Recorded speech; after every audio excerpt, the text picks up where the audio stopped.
How's it going, guys? My name is Brandon, and on stream today, we have John with Zebulon Pottery, and we're actually going to be doing this is the fourth episode in our creator interview kind of spotlight series that we're doing them live, and where people can just sign up, be a part of a 30-minute segment where we talk about your content, the things that you're doing, your wins, your losses, all that, so that we can kind of open and peel back the layers so it's more than just hi, here's Brandon telling us what to do. And it's more of, here's the creators that are currently doing it.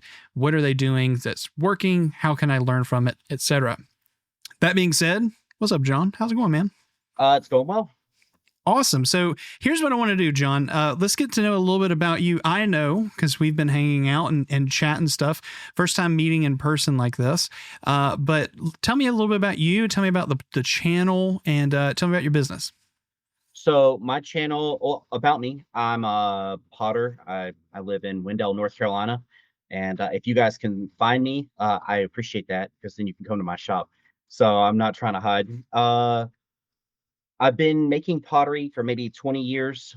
I've been teaching for almost the same amount of time, which is kind of a crazy story. And then um, my YouTube journey is, I'm a big fan of like things that kind of interweave, and YouTube is just a portion of my business that I see a way of like using Amazon affiliate links to like generate income, and also just answer really simple, repetitive questions that I get all the time. And that's kind of an interesting thing where I make videos and I think like 7 people are going to watch this, and it does better than I think it's going to do on YouTube.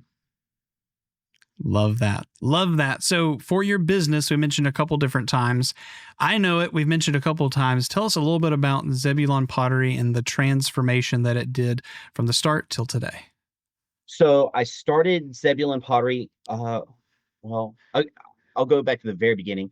So as a hobbyist, I'm a big fan of like making the things that you enjoy your like side hustle, and then making that your main hustle, and then that's kind of how I live. So I took pottery and became like an at-home or a potter, like an at-home potter, and then started going to like farmers markets and things like that, and then churned that income from there into like a brick and mortar, where like now I teach classes and we have like memberships, and then the studio kind of works like a gym. So we have like a key fob where you can come in and use the equipment. Pottery is one of those things where a good setup is going to run you anywhere from like 10 to 20K. And so what we do is we lower the barrier of entry and let people who either don't have the space or the money uh, start small, and then actually develop. And then uh, I help people like find either used equipment or talk about buying new equipment, which eventually will be YouTube videos, which I'll now tell people like, hey, like if you're going to buy something, here's a video that I already made, kind of a thing. Right. Right. Love that. And so I love the fact that not only are you running the business, but you're empowering people, but you're also kind of running a lot of the legs yourself, and that you're also the marketing side of it too, in a lot of the ways. Yeah, that stuff is taxing. And so I think that's one of those things that I really want to outsource. And I'm actually meeting with like a marketing person tomorrow to really talk about uh, ways of making that easier. I think there's things that are important to understand. Like there are things that if you're not passionate about, you're never going to push that boulder up the hill. Yeah. So if you know that like, I don't want to do this, it's better to outsource. And if you're going to do it on a very like short term. I know that I'm doing this sprint, and I'm hoping to be able to pass that baton before I gas out. And I hate marketing. I hate like you can basically go and you can see that like if you go to my social media, you'll see that I always post at like 3 o'clock in the morning, and it's never like the right time to post. But Right. I'm a firm believer it's better to be done than not. So Right. uh, you know, I'm not optimizing, which somebody else will take over that, and then I'll tell them at 3 o'clock in the morning. I'll send a message. I really wish I was optimized a little bit better. So that is It's what it just is. shifting gears Yeah. here. Yeah, but I love that. So, and I think you made a couple of really good points there that I think we can apply to this conversation. We're talking about being a creator and things like that, and specifically your whole journey as a creator. But honestly, you as a business really is what we're talking about. Finding that opportunity of what works well and what you know is your strength, and then also what is your weakness. And sometimes it is about outsourcing your weaknesses to break the barrier to the next level, right? And it sounds like you've reached that point where you know that, because it sounds like you're meeting with someone to help you. Yeah, yeah, I yeah, I think that's a good way of like looking at it. It's sometimes like I think there are things that are worth fighting, and then things that aren't worth fighting. I have a really good buddy who once told me like nothing bad comes from hard work. Either you're successful or you learned, and so Right. like I always look at that like the YouTube grind right now. I've kind of given myself a year. I'm getting ready to purchase tools to like learn how to use YouTube better. Like maybe this is a good question. Maybe I'm jumping out of line here, but Sure. Sure. Go uh, ahead. I want to buy like the vidIQ, like not the coaching. I looked into it and I decided I actually don't like the way they do the coaching. But I do like the tool. And so one of the things is like, in your opinion, Hmm. if your channel's not making money, because a lot of this to me is literally like an ROI, like a return on investment kind of idea. Like Yeah. I'm looking at this and saying, is YouTube actually worth my time? Right. And I think it's important to say, I think you have the time that you make. I work realistically like almost 80 hours a week, and then I'm now putting like almost 20 hours into YouTube a week. So it's like, it's a lot of time. Yeah. And Yeah. I think you got to look at things and you can say, like, you get three things you can choose, like your work, your family, or your friends. Always. And I told my friends, like, here's the thing, I'm not going to talk to you guys for an entire year. Like, I'm going to try to make Brother, I'm YouTube, cutting you off.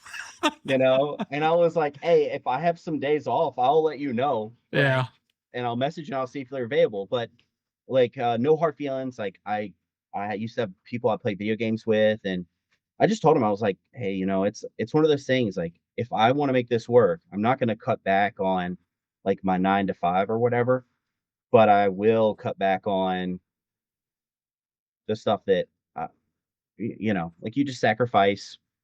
Hopefully the friends will be there afterwards, and maybe that's a little unhealthy. I don't know if that's like maybe you guys shouldn't like follow that one, but, I'm giving advice, but just by the way.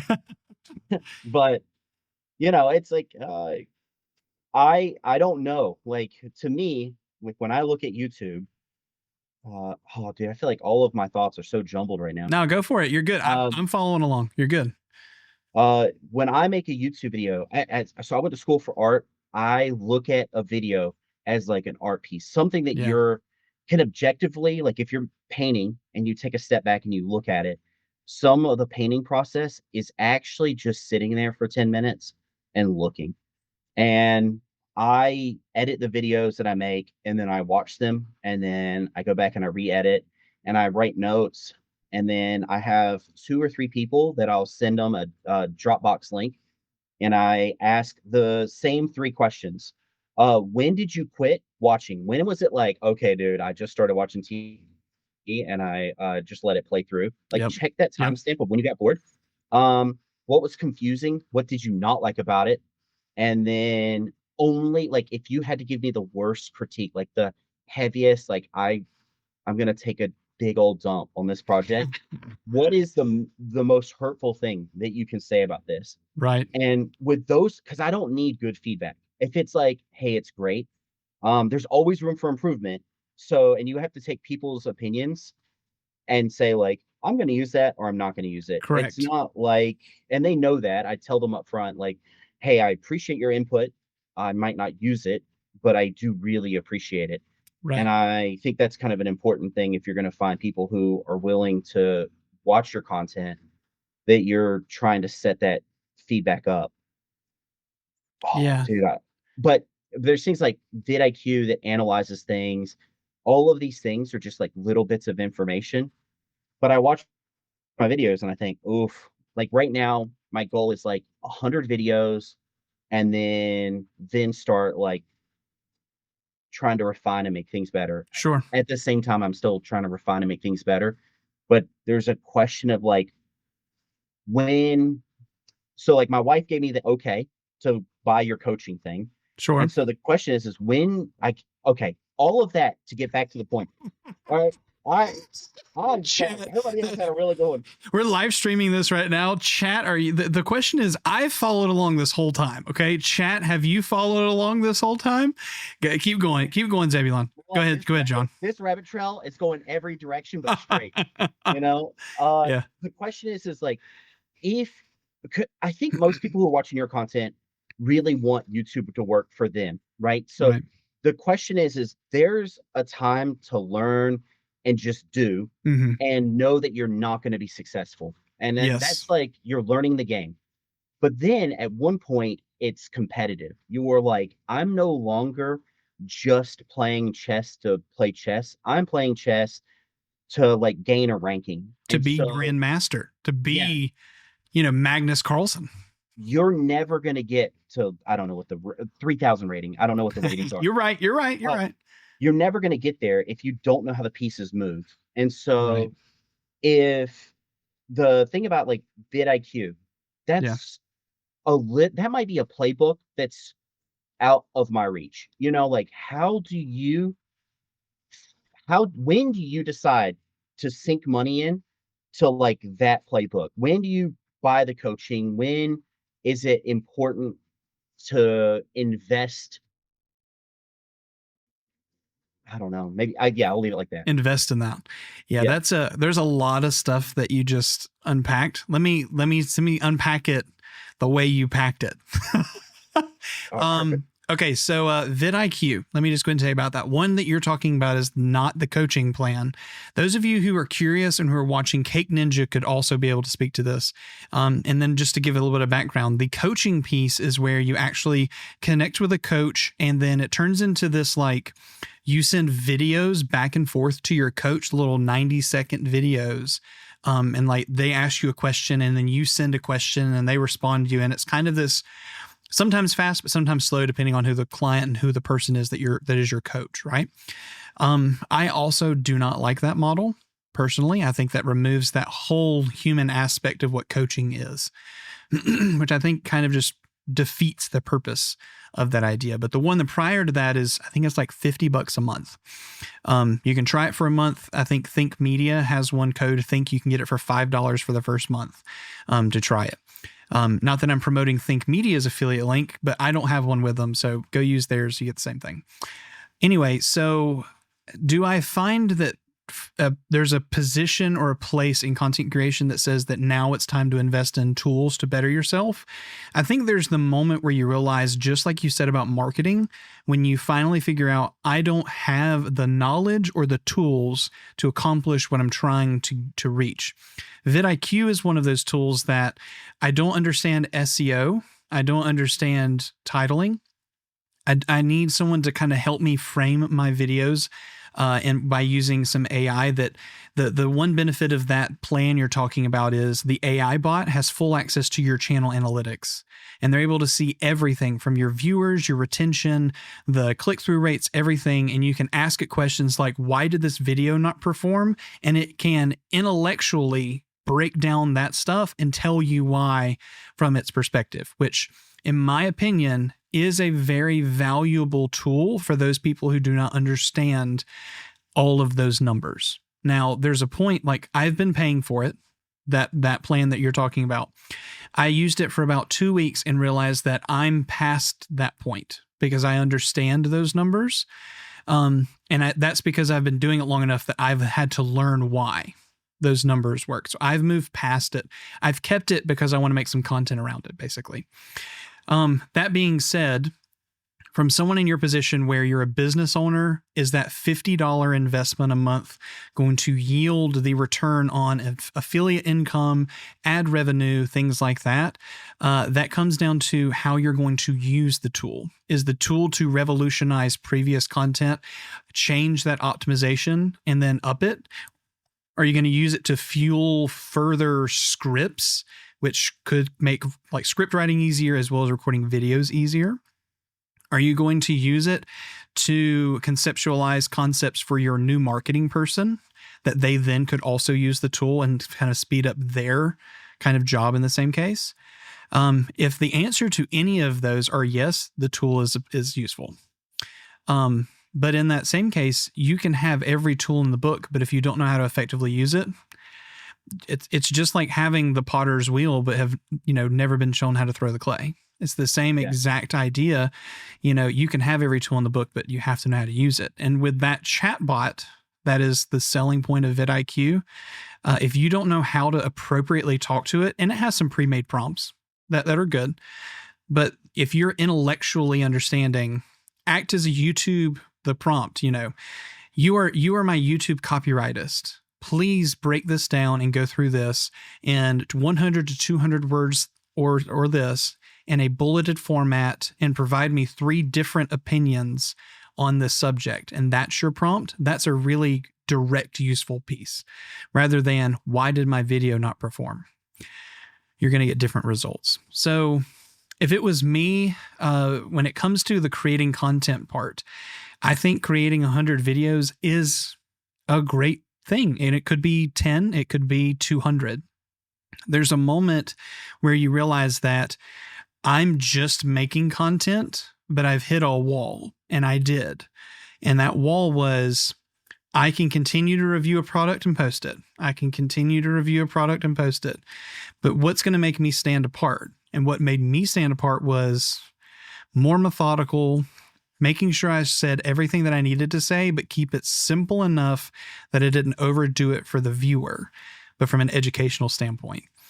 And so when I used the tools, it was, how do I not say this in 10,000 words? And how do I say it on a 5th grade reading level, which is the average reading level for the average American, by the way? How do I, exactly. It's crazy, right? How do I make it sound like it's okay on a 5th grade reading level? And if it's too difficult, how do I explain it? So, if I was your coach in your position, seeing it from my perspective, do I think a vidIQ tool is what you need to invest in right now? Probably not.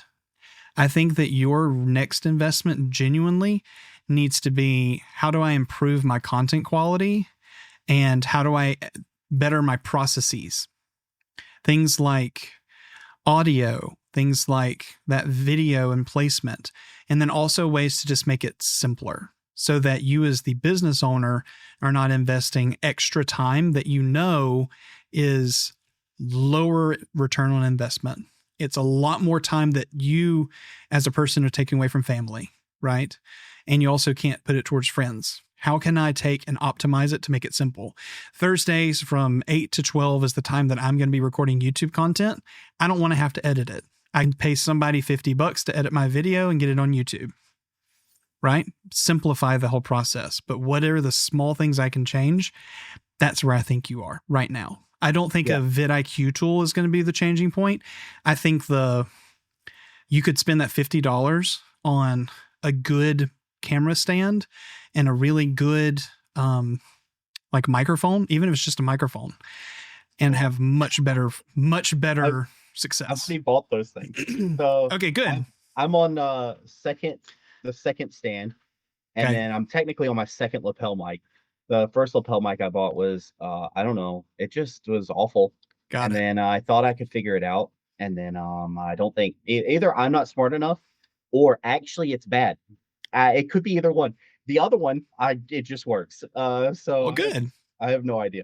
Well, maybe it's a call to sit down with someone to help you understand and answer the technical questions.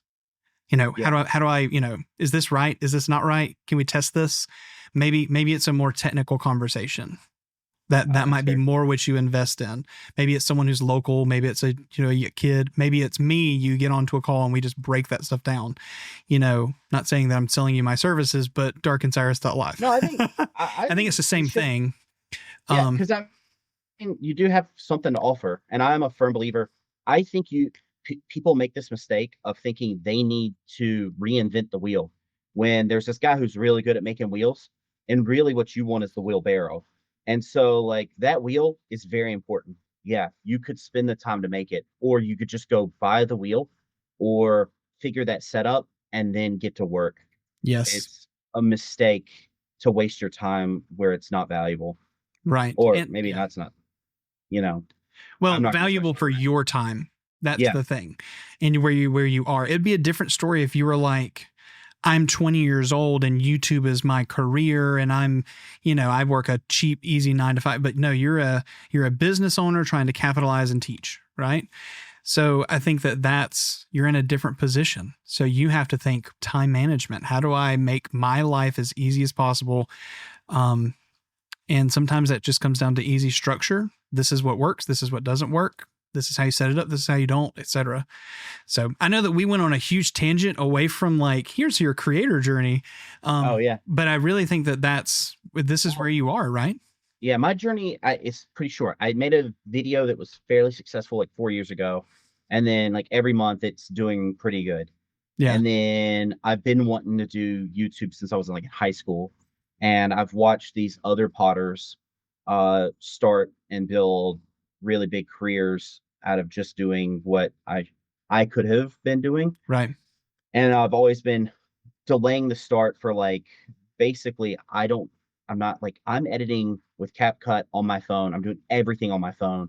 I use Dropbox. I drop everything in, download it on my phone. I just had a problem with like I couldn't download so much video on my phone, Mm, which that's a whole nother thing. Every problem that you can think that somebody could have, I have it constantly.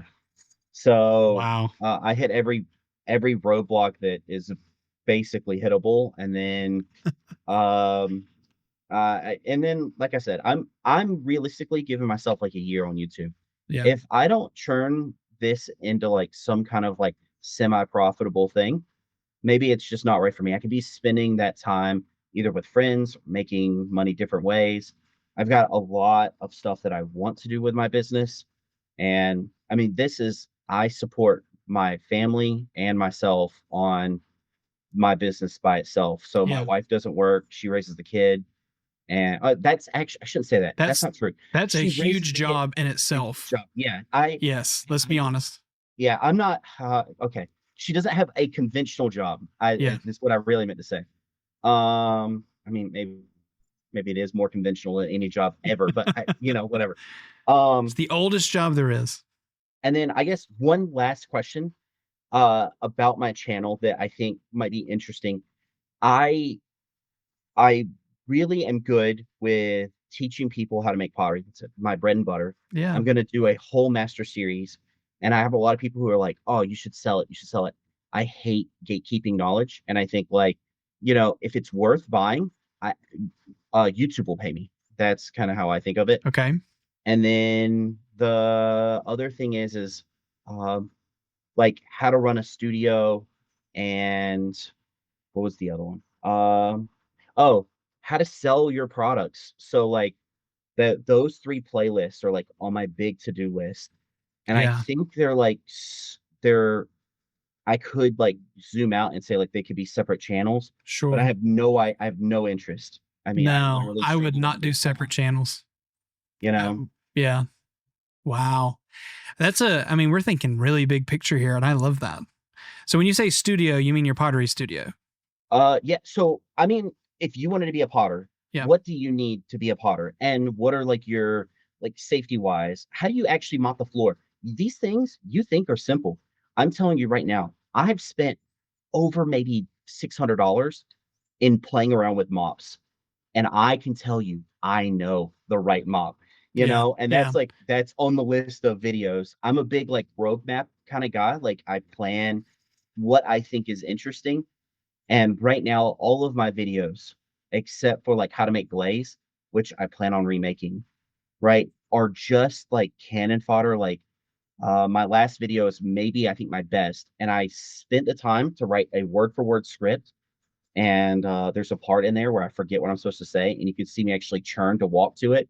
And I messed up. I should have waited like 2 or 3 seconds, but I didn't. And then I didn't want to go back and record, so I was like, you know what, done is done. That's right. People are gonna watch me walk off, and it's gonna look stupid, but that's fine. We'll just let the shame of that set in. So when I get good at it, I can go back and watch and be like, oh, Well, the easy solution was to not have that. The easy solution was to go to a website called Pexels, grab a pottery free stock, and cover that little area. So they never even see you walk off. They can still hear you. And they're just looking at pottery. I spent, yeah, yeah, that's another thing. I spend so much time like trying to plan out B-roll. Like, Yeah. I watched this whole guy on so last week I've been watching people just talk about writing scripts, that their process for writing scripts. And the most elegant one was like, somebody was like, oh, I write my script out word for word. And then I literally take a highlighter and I highlight where I'm going to put B-roll.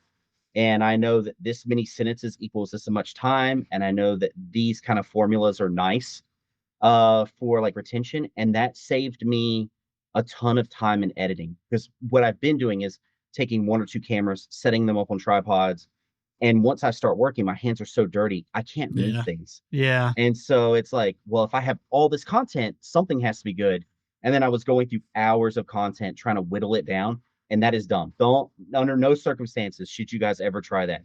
That's not a smart way. No, you intentionally shoot B-roll. If you need it, you intentionally do it. I always do B-roll if I'm needing it, unless it's a product I've unboxed. I always do it before I shoot, so I know what I'm going to be showing. Or if it's a unboxed thing, I know, like, I've done it enough that I'm going to shoot it after, and I know what I'm going to kind of shoot. So, but in that same case, there's a lot of ways to solve your problems. Story blocks, you should totally look into that. If you want an investment, story blocks, go use, I'm trying to remember his name. I'll send it to you later. Anyway, he's got a code that gives you story blocks, blah, blah, blah. It's really good. It's full of B-roll of like really, really specific things that you can download. That's good. Let's talk about, let's back up and go back to the stuff that you were mentioning. All right. So, let's talk, products, masterclass series, things like that. Let's go through everything that you just said.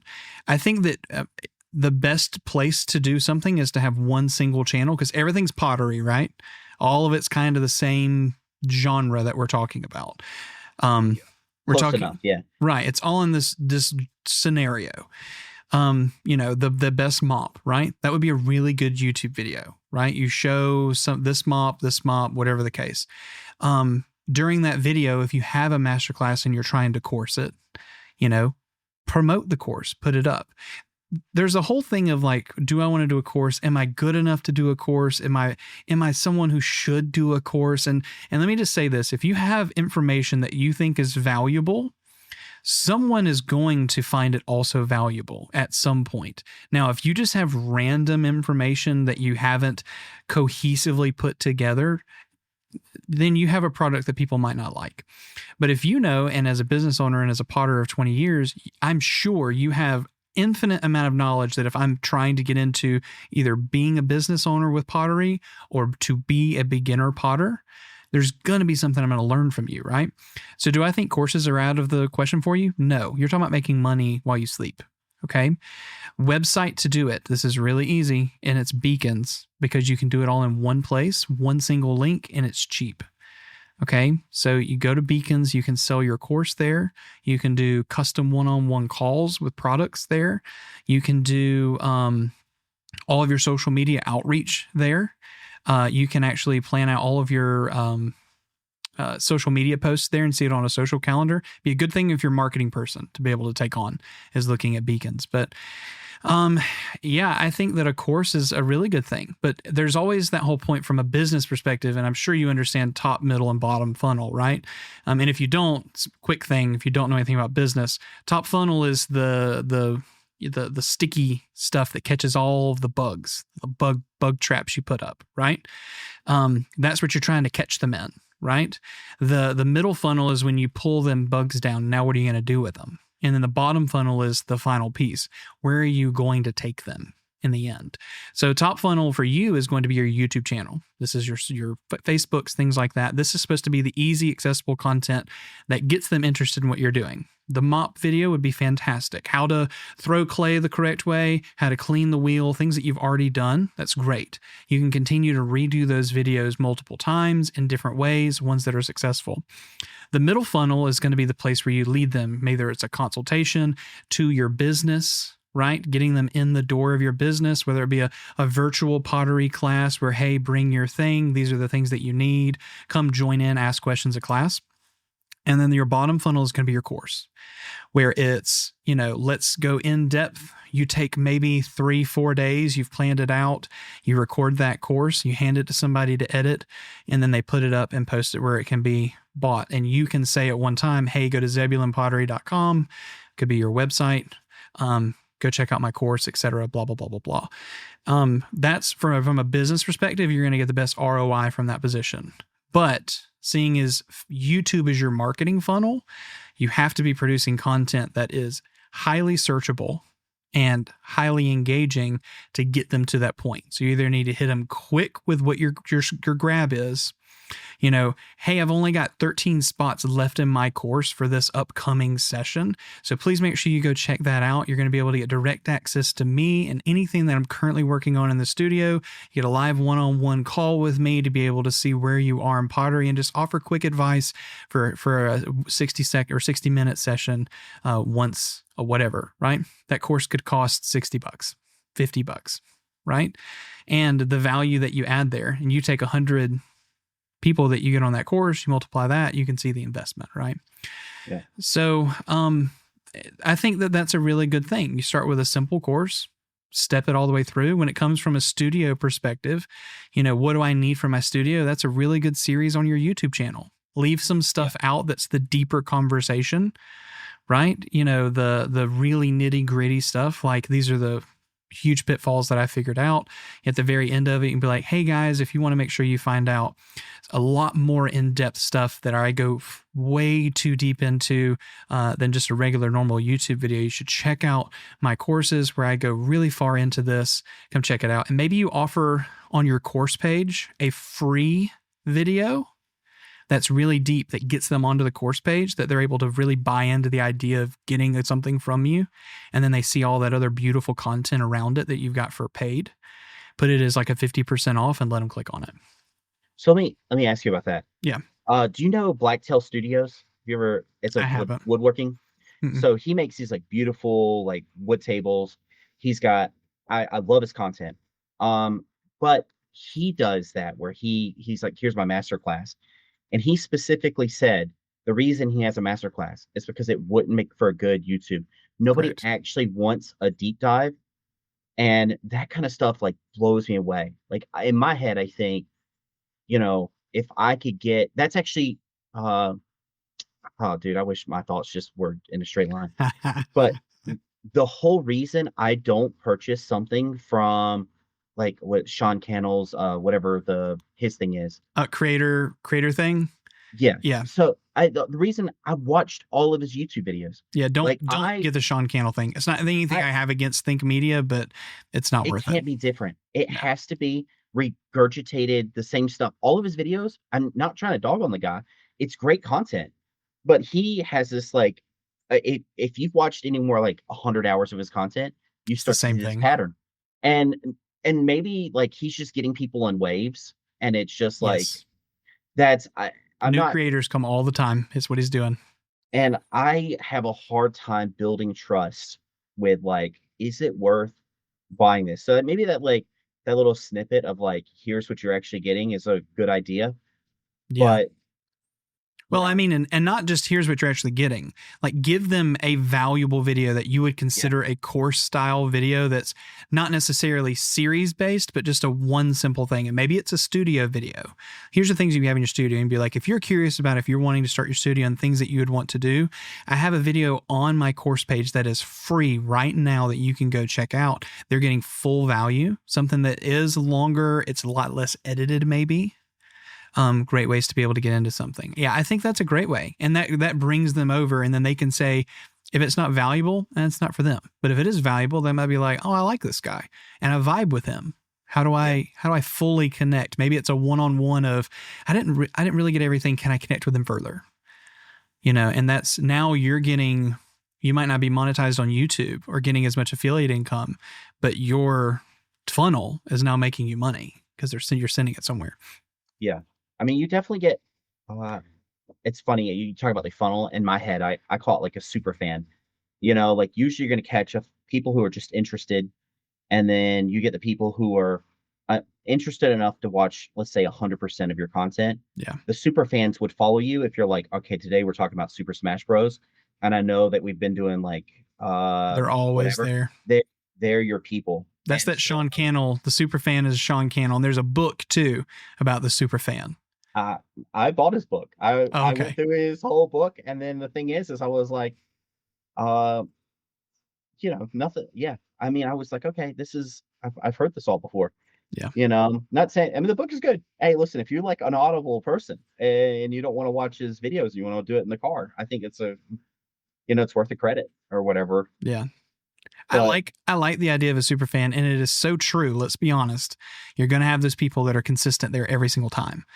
Um, but you have to figure out how do you get them there. Sometimes you have to lead them to that water. It's not just going to be they find your channel and then they're a super fan. How do you get them to be? Because in your case as a business, they're not just buying into your content. They're buying into yeah, you and trusting your knowledge, your expertise, and who you are. And you're trying to say, like, if you want more, not you have to have more. If you're curious and if you're wanting more, go there. Otherwise, thank you for supporting me on YouTube. You're only helping grow my channel to activate even more people to come here and see it. I have a really interesting business model, and I think maybe the best way to think about things. I think a rising tide lifts all boats. I teach people how to make pottery, and then I have a studio where all of my income comes from people basically being there in person, using the space. And then there's this thing where people fall in love with something, they become your friend, and then there's always this awkward conversation of, Yeah. I really want to buy my own setup. And I Yeah. always have the same approach of, dude, that's so great. Let me see what you want to buy. And I'm going to talk you through some of your options and where I think some of your mistakes are. And the thing is like I try to make that bridge of them like going out as like a positive thing.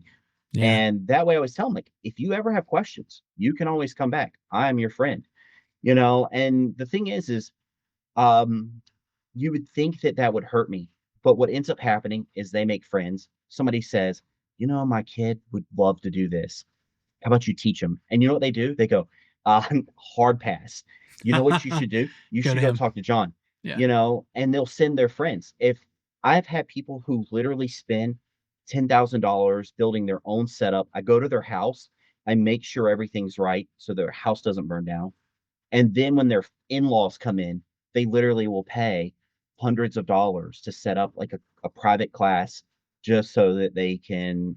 And it's like these things are in your backyard. I think there's something like about that where you're taking care of people in an honest way where I think that really that lesson applies really heavily to YouTube. If you look at it like I'm just here to help people and that's really your goal, you're gonna grow. I think. I'm not. In I feel essence, like you my growth is should, big. right? Yeah. Well, I mean, sometimes maybe you're trying to help people and maybe you haven't figured out how to tap into the market or yeah, I think that's probably the best way to look at it. But I think that's one of those things. If you're helpful, um, I think those things like that way of thinking about stuff, like I don't have competition, but I do compare myself to others. Yeah. Like Yeah. I'm very much I'm gonna watch these other potters and I make friends with them. I've made friends with a bunch of other people in my space. And I literally was like, how about we share analytics? How about we talk about what's working for you? And I'll tell you what's working for me. And I always extend that olive branch like, hey, if I send you my analytics and I tell you what I think's working with me, what tags are really clicking, what I think is impactful.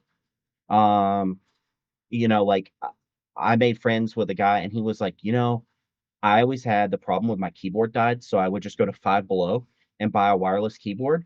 And that's the same problem I had. I was like, shit, what am I gonna do? I put things in a garbage bag, and you're like taping where you think the inner key would be. So you're like, is that inner? And he was like, don't worry about it, dude. Just have a gunky keyboard. And he was like, yeah, nothing works here, but where inner is, I always try to hit it right on the spot so it doesn't get water in there. And he was like, it's Five Below. When it dies, I just go and pick up two. So then I've always got that extra one in reserve. And you Right. would think Right. like, how helpful could that information be? But pretty helpful. Yeah. Yeah. But sometimes it's just realizing it and then saying, how do I put it in content? And some of it is, what you think is common knowledge. And this is something I've had to struggle with. What I think is common knowledge, just like in pottery, somebody has that question because you had to learn it. Somebody else is going to learn it. How do I transform that? Just like the keyboard situation, like, oh my God, how do I stop having this freaking situation? That was an answer, right? Imagine if you had created the content that answered that question. Somebody's going to have and resonate with it. So Zebulon, we are like 50 minutes into a call here. Yeah. I'm sorry. No, don't apologize. I'm not saying that because of time. I'm saying that I want to bring this back. I want to round it around to give us kind of an idea of if there's a creator who they're in the situation like you, they're a business owner. They're not approaching it from the aspect of, I was a creator who created the business, which is where I came from, right? I was a creator who created my business. Now I'm here. You are the business owner doing the creation to further the business now, right? I'm going to ask a couple questions in reference to that, and then we're going to wrap up. Number one, how far are you into this process? You said you're going to give yourself a year. I don't think we actually said that. How far into that you are? If I go to my channel, I believe, let me see, YouTube Studio.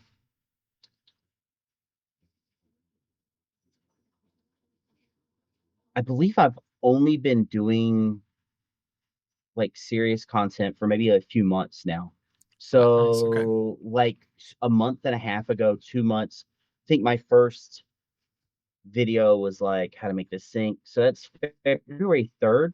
Um, February, March, April, May. So So maybe 3 months. months, Yeah. roughly. And I mean, that was like me thinking I was going to get back into YouTube. And then uh I've always thought about doing it where I have like this Amazon pottery wheel, 3-year review. I bought that wheel because I was like, I wonder if this is good. I used it and I put it through the ringer.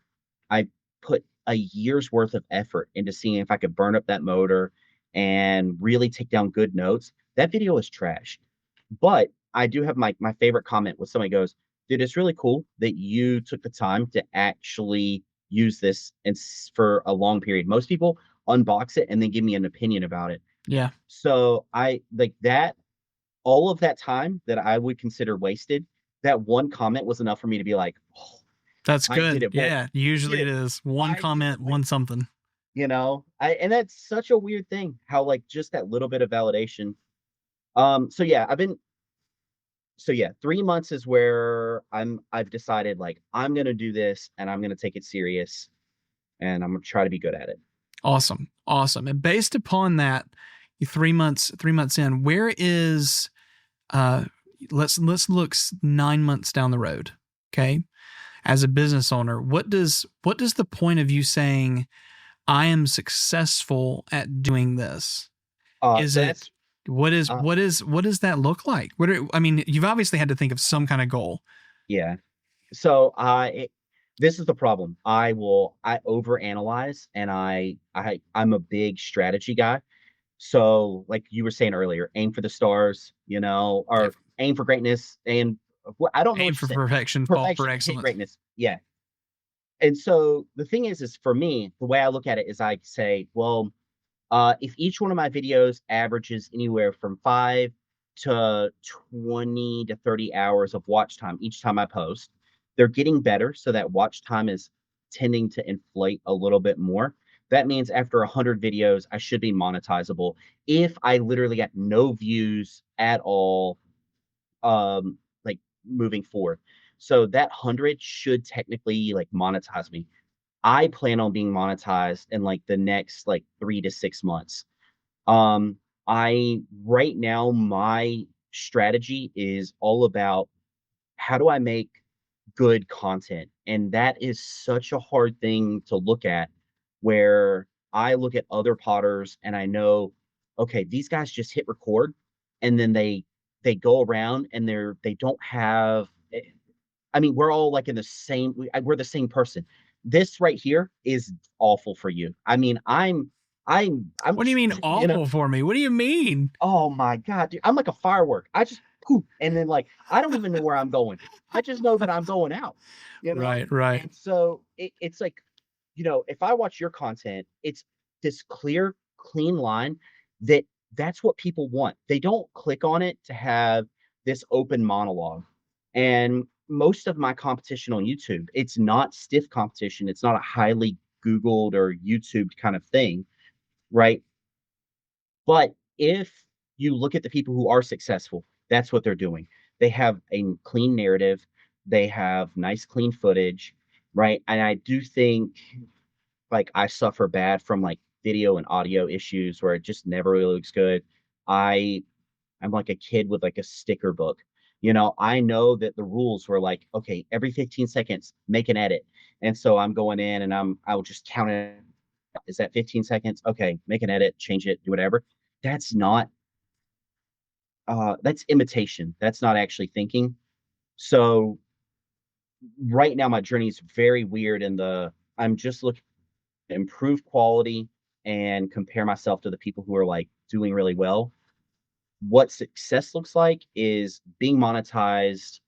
And I mean, right, maybe I shouldn't talk numbers. They're not that impressive, but I I've written some books and I've done some stuff with like Amazon affiliate marketing. And I'm making like 10 to 20 bucks a month on both of those things. And the Amazon affiliate stuff for like how many views I get to like what I'm trying to sell and stuff like that, it's pretty impressive for how easy that is to actually start making you money. So I think once I'm monetized, I really think it's just more about making sure that what I'm saying is true, that those things actually are fixing problems for people. And, that, yeah, I think that's it. Success just looks like I've made a little bit of money, I've got good traction. If it makes enough money to where it changes, like, should I be doing this full time? That's a different thing. Right. I don't know if that makes any sense. Yeah, I don't, even as a business owner yourself, I don't know if you'd ever reach that moment where you're making content full time. I think if you're wanting your business to continue to be successful the way it is, I think it always is going to be an extension. Your dedication to it might change, as in it might be more a part of what you do and highlighting the business. I don't think it'll ever get to the point. I don't think that you're ever going to reach the point, and I'm not saying it from from a business perspective, Zebulon Pottery, Yeah. I don't think you being a full-time YouTuber is the positive thing for your business as much as it being you putting more energy in it and still allowing your business to be successful. I think that that's always going to be, you're just full-time potter, and YouTuber is always going to be a part of that, is what it seems. The one thing I would say to that, and let me add to this, and I just want to, this is going to be kind of a, I don't know, a sobering thought in a way, and also a humbling thought for you. Whenever I talk goals with people, goals are something that is really hard to justify, because as a business owner, and then now I'm on the other side of it too, like my family is supported off my income. My wife is still a teacher. She has a career as well, but I still support my family off of the creator. When it comes to goals, I would say this: the things that John can control is where I would focus my goals. For example, if somebody's able to download my product from somewhere, that's an action that they're creating. If they're able to join my virtual class, if they were to watch my video, buy something from my Amazon affiliate link, Those are things that are external from my creation. I can't formulate or make person click. I can't make person watch or subscribe or share. The things that I'm able to control, content quality, what I do with it, how I share it, how I market it. Those are the things that I can do. Can I set it up for success with appropriate linking, leading myself to it, having some kind of a honeypot piece of content that leads it to it? Those are things that I can create, I can do. So from a perspective of yours, the end goal, yes, trust me. Like I have goals that are number based for the year, but I also know that I can't make those goals occur unless I do the work that I need to do instead of that, right?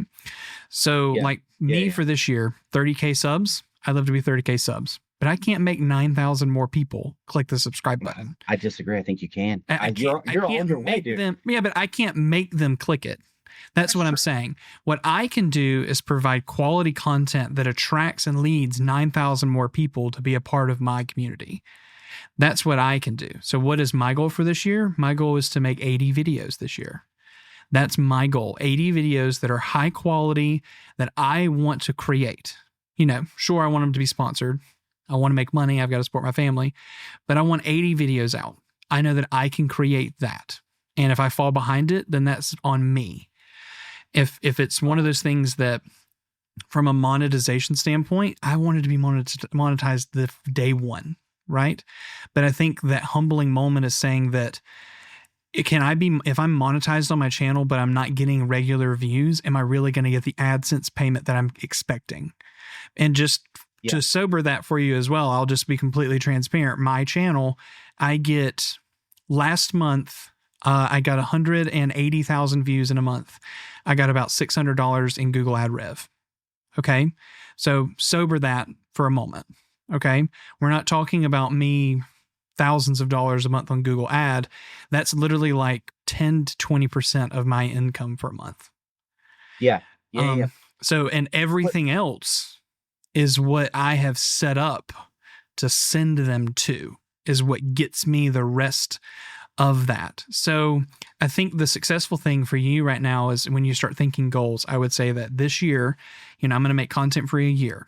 I probably want to produce 52 videos. That's a video a week. That's pretty healthy. Okay. You can go well above that or under it, whatever the case, but that's a good aiming number.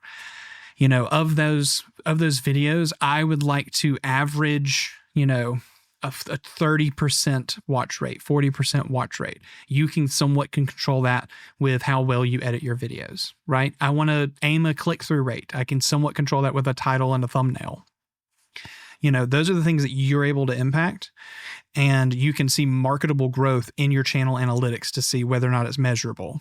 Subscriber limit, sure, but you can't make someone physically hit the subscribe button. So I would be very careful, and same thing for and that's what leads to being monetized, is having the subscribers as well as the watch time. So but what I can do is edit in a way that lends itself to have longer watch times, or I can make sure I have proper thumbnails and titles that makes them get into the video so I can sell them on the content and make them stay there, right? So I think those are the goals that you should probably, if you're thinking goal wise, and if those are not your goals, I would probably back up and say, like, how can I make marketable and measurable goals for the next 9 months so that I can feel successful or not successful? So my goals are very similar. I wouldn't have phrased them that way because I do know that click-through rate, average view duration, all that stuff basically means more eyes and basically more subscribers. And so all of that kind of stuff is just just trying to make better content. And I'm constantly like, okay, do I think this is a better video? Right. And then watching people talk about how to make better videos is kind of like where I'm at right now. Yeah. But I'm so close to like that 1,000 subscriber thing. Oh yeah. And the other thing is like watch time. My videos, my YouTube channel, I was looking up metrics before we got on this call, and I was averaging with doing nothing, almost 150 views a month. And I know that doesn't sound that impressive. No, but for you, that's great. I didn't touch it. Yeah. And now every month, I think I'm averaging it seems explosive to me. I mean, I know that's not like huge numbers. But if I go to like analytics and I'm like last 30 days, I'm at like uh almost 6,000 views, almost 250 hours of watch time. That's a 600%, 600% or 6,000% growth, something like Yeah, that. yeah, yeah. Yeah, from 100 views to 6K seems crazy. And I That's don't really do good. I know that like that's probably a big market. I hate them. I don't I mean And I that's can't. fine. Your target market might not be shorts. Yeah, so I to me all I care about is my watch time good? Do in that when I look at that number, what I see when I see that is I'm not retaining people long as I want.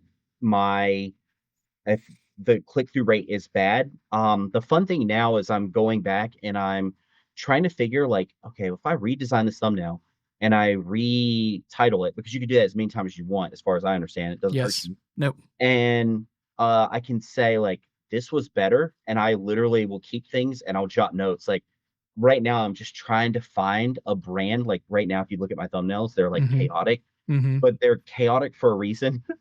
I'm trying to place out like what makes better thumbnails.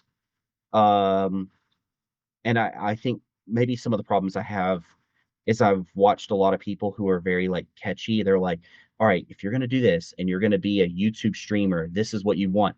I'm my target audience is a 60-year-old woman who's an empty nester who doesn't want to craft in her craft room. She wants to come out and maybe party with some ladies on like a Monday morning. That's the people, those are like my people. And So they there need is to be simple, very yeah, simple, like just clean, the item, one piece of text. yeah, clean. But YouTube analytics says that I'm getting 50% male, 50% female. For my business, I actually don't even market for men at all. And this isn't like a slam on the guys, but women are like 95% of my purchase power. I'm not going to fish for them at all. I'm Yeah. not interested in looking at them. I'm going to get them because they were going to buy from me anyway. I don't have to sell to them. They are going to look because nobody is actually seeking them out. Um, and it's a weird thing because YouTube is not my business in Yeah. the same sense. And so I'm trying to figure like and my age range for analytics on YouTube says it's like 35-year-olds, Mm-hmm. and that's such a weird thing. I don't know. I don't know if Well, that yeah, makes but any your sense. business is not, your brick and mortar business is not going to be your social media experience. Let me just tell you that. Yeah. And it's just because the average number of people, and this is true, the average number of people who are 60 years old and older using YouTube to look for content is so small in percentage Yeah. compared to the millennial and the Gen X and the Gen Z amount of users. So it does not surprise me that you have more millennial Gen X users because it's just a vast large amount of accounts. It's just what it is. And the truth is you might have more of your dedicated viewer base might even be that older generation, but it's just a percentage point at that time. Yeah. Yeah. So I think there's a lot of, when you're creating your avatar, thinking of your business as who you're marketing to compared to who you're doing it on YouTube. You need to also remember that, sure, you're targeting, that for your business, but on YouTube, and you got to think how many people that are 60 something years old are on YouTube actively looking up that piece of content. Not a lot. Yeah. So that's where I would kind of push you. So to bring this full circle and wrap us up, because we're pushing on a good bit. So let's get back around to goals and where we end up. So we've talked about where you are, where you're going, your business, and we've answered a lot of questions. We went way over, but I think everything we're talking about is really relevant. And I think that's why I've continued to kind of push this conversation, because I want to hear more, right? And I feel like maybe we should come back again in here in about a couple months and just kind of see where you are. I think that would be a really good idea. But But let me wrap up with this one and just ask you this last question. Do you at this point see yourself using YouTube as a full piece of what you're doing as a business? And do you see it as where your journey is right now is going to be successful for you in 9 months? Yeah, um I don't want to sound I don't believe in being humble. I'll put that out there. Yeah. Uh I think I will be making my goal is to be making anywhere from $200 to $400 a month within the end of that year. That is really like my honest goal. And the thing about it is most of my content that I plan on making is going to be very, very evergreen. And not to sound too braggy, I've taught over 5,000 people how to center. And I know the same exact problems. I've seen it so much that now when I teach a class in person, I'm like, your elbow, your angle is off by like 3 degrees. These things, it's crazy when I have someone who goes to like college for ceramics. They come and then they're like, "Oh my god, dude, it's crazy that like you can dissect this to like the nth degree." And I don't know how many people are going to be able to duplicate what I can make. It's just I need to be able to make it in such a way that it's worth putting out there. And so Yeah. that's like I think when that video launches, I think that's when my channel will just grow at a rate that is going to be kind of explosive. Right now, I'm making ASMR stuff that it does fine. It's people are interested, but I'm not special there. That's nothing. And I also have like formulas for like how do you sell your crafts? How do you not get burnout? And it's such an easy answer. And once you explain it to somebody in a really simple way, where I've done this conversation hundreds of times, I always draw it out on a piece of paper and they look at it and they go, I never would have thought about this, this, and this. I always accounted for like A, B, and C, but then didn't see the rest of the alphabet. Yeah. And then you're like, well, Z is where your payoff is. And you're going to hit burnout because you're trudging through the rest of the alphabet with no real understanding of like the toll that's going to take on you. I think that kind of stuff is I think it's going to do really well. And I don't see anybody else on YouTube putting it out, and if they are, it's probably bad thumbnail, bad title, terrible retention rate, and they didn't do what they should have done and learn how to play chess before they sat at the table and put out their like mega game plan. I think to like full circle that narrative, if that makes any sense. Yeah. Yeah. Well, and I think there's a lot of it's just packaging. Sometimes it's just sometimes it's not, and not saying this is it could also just not be good content. It could also not be searchable content. I mean, I'm not saying Yeah. like their content's bad, but in essence, it might not be content that anyone's genuinely wanting answers for, at least from YouTube. It could be a blog. It could be Well, another format, but those answers are being met by like woodworkers that I follow on YouTube.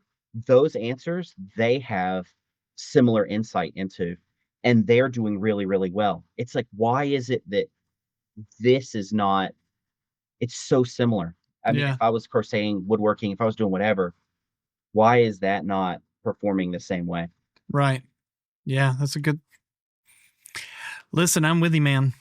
I think that what you've got is a good platform here, and I'm invested. I want to see where it goes.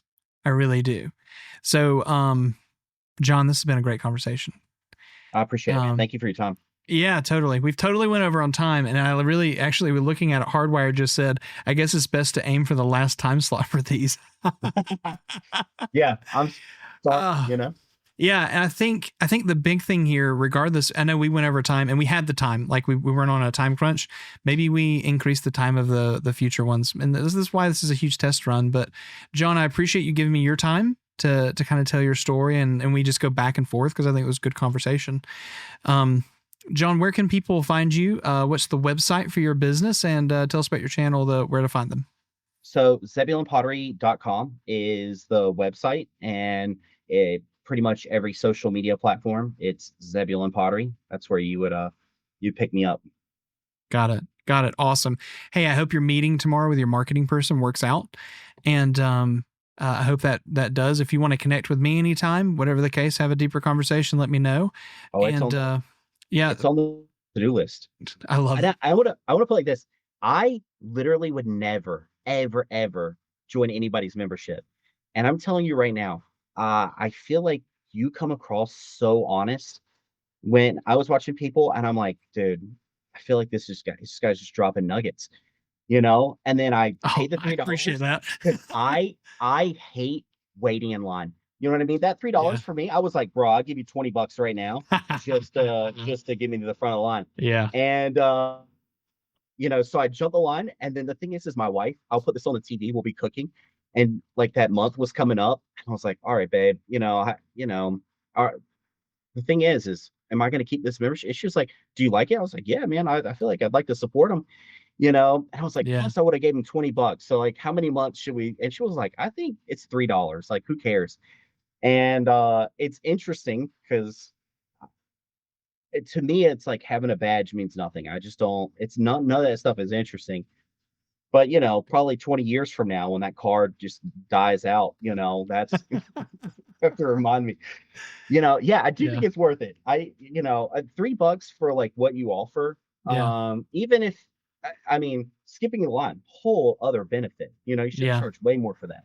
Well, and in hindsight, you know what? I'll be frank, and this is for everyone who's watching this being here. Yeah, worth it, 100% worth it. I'm just saying that, guys. When I started doing this and I set up those memberships, I did not anticipate I didn't anticipate it. I've been streaming for 5 years. Okay. I streamed to less than 10 viewers for over 3 of those years.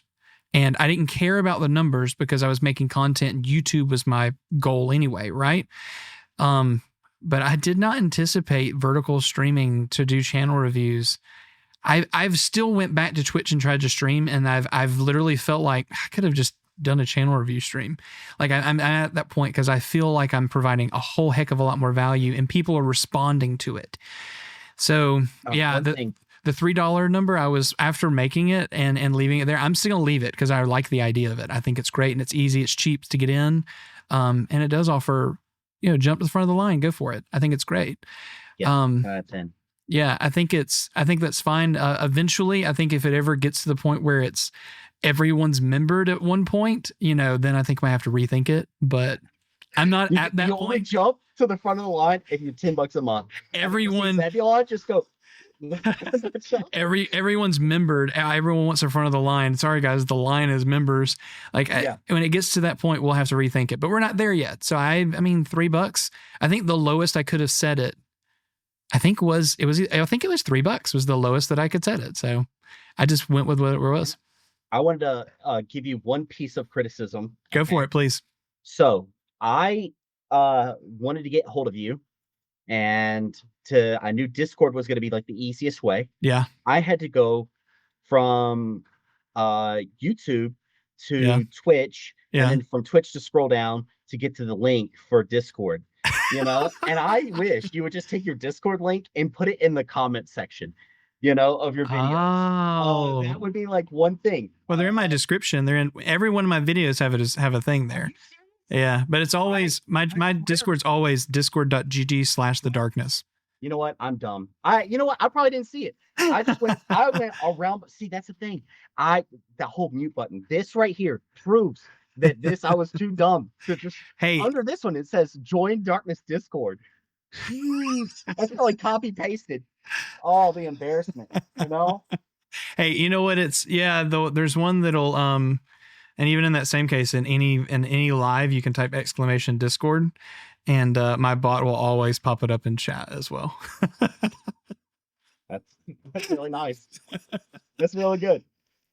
See, well done. See, I knew you were going to have an on-off switch. You were like, oh, it's already done. Well, I didn't even need your criticism. I was so prepared that I did this in the past. I appreciate it. You know what? No, but if you weren't able to find it, that means I didn't prepare well for that one. And that's fine. But the truth is, you're able to get there, and that's fine. If you need to touch base with me, Discord is the best way. From anyone, discord.gg/the darkness. All of my DMs are open. It pops in as a request. You don't get instant access to my DMs. It becomes a flood really quickly. So we'll leave it there. Oh yeah, my emotes are there. There's the one of me doing a very interesting act to a microphone. Yeah, we'll leave that one in there for you. All right. Very nice. John, thank you so much for this conversation. I think we're going to wrap it up here. Favorite Pokemon? Pidgey. Like a Pidgey family. And before you guys give me a hard time, I saw this coming. This is my binder from as a child. Okay. No way. 150. Okay. So I am a legit. Wait. Where's the Charizard? Oh, I see it. See if I can get. I don't know. Oh, come Charizard's on. right here. Is it reverse holo? No, it's not reverse holo. And the thing is, as a kid, I double stacked these, and I don't touch them because I'm afraid that I'll damage them. So you should PSA that Charizard. I sold one Charizard that was in this book for $600 at a thing, and got multiple booster packs for my nephew. And look, dude, this bad boy, I think look at this. The whole Pidgey family. And here's the thing, I'm so brand loyal. Okay. Every Pidgey, it's like the first one you catch. And I never got rid of them. Every game that I ever played, you're like, oh, look, he's in the bush. And then I always thought as a kid, how cool would it be to fly to work on this bad boy? He just takes off. He's giant. He's huge. You know what I mean? I hate that damn bird. Every time I get it early game, and I teach it fly, and that's it. That's what you need. And then you could just keep him in your roster forever. He is a good boy. Okay. And do you evolve him at least to Pidgeotto and Pidgey or Pidgeot? Yeah, probably. The whole family I like. I think they all look good. It is a good model. Pidgeot especially is a good model. Yeah. The center one, the middle guy. The Pidgeotto, yeah. Pidgeotto is my favorite. I don't know. I like them all. They're all so good. Oh, God, look at it. Dang, I should have pulled out my Pokemon binder. I should have pulled mine as well, man. My nephew got into it, so I decided to go back to National Pokedex. And I'm like, this tells me that it goes all the way to from 225 all the way up to 721. And then I've got the next binder here. And I literally, as a kid, was like, oh, if I do this, right, I will keep. This shows you how crazy I was, even as a child. I was like, oh, I'll just number all of them. No way. And they are in National Pokedex order. And dude, I'm a sucker. I'm not even going to show you the Pokemon cards I have. And it's a guilty pleasure. And sometimes my wife, if I've had a bad day, she'll bring me a pack of Pokemon cards. And yes. I'll open them and I'll smell them. And I'll be like, oh, it's going to be something good. Oh. I do the whole Lionheart thing where I go, fire, and I flip it over, and if it is, I'm like, oh, I'm a genius. I knew it. It's going to be something amazing. And I remember as a kid, the first pack I ever got, and I can remember the smell. Yeah. And something in the back of my head that is ingrained where it's like, yeah, Can I just say, Nintendo cartridges from Game Boys, I have the same thing. Not Pokemon cards, but smelling the cartridges. Oh, yeah. I know it sounds so stupid. It's so bad, but I'll say this. And the reason that you just saying that pops in my mind was I bought a used game from GameStop one time, and someone had sprayed perfume or something on the cartridge. And I did the whole thing. I got it and I smelled the cartridge because it's a fresh Game Boy game. Right. Oh. And it ruined it. I had to get rid of the game. Yeah. I had. That's where I get it. I have so many cards. It's disgusting. Slapshot just said he has that with sneakers. I'm so glad you said new sneakers. It's just a pair of original Jordans. He's just 1984 worn multiple games. He's like, I don't want to tell you how much I would spend for Jordans that Jordan wore, but I would sell my house right now if I could get them. There's an asbestos warning on the box. Oh my God. Oh God, John, I knew I'd click with you, dude. Oh man. All right, we're gonna wrap this up. Thank you so much for sticking around. I'll check in with you here in a couple of months because I want to see your journey. And just like everybody else here, Late Night Nostalgia was earlier in this stream. Karos Elite was earlier in the stream, as well as Cake Ninja Gaming. This is gonna wrap up the 4th episode of the Darkness creator interview podcast series. Whoever the crap, I don't even know what I'm gonna name it at this point. This was an hour and a half interview with Zebulon, and I think it was amazing. Thank you so much, John. I really appreciate you, man. Yeah, I appreciate it. Thank you guys for tolerating me. I appreciate it. That butter chicken. You smell butter? All right, we're gonna move on. All right, thanks, guys. I hope y'all have a great night.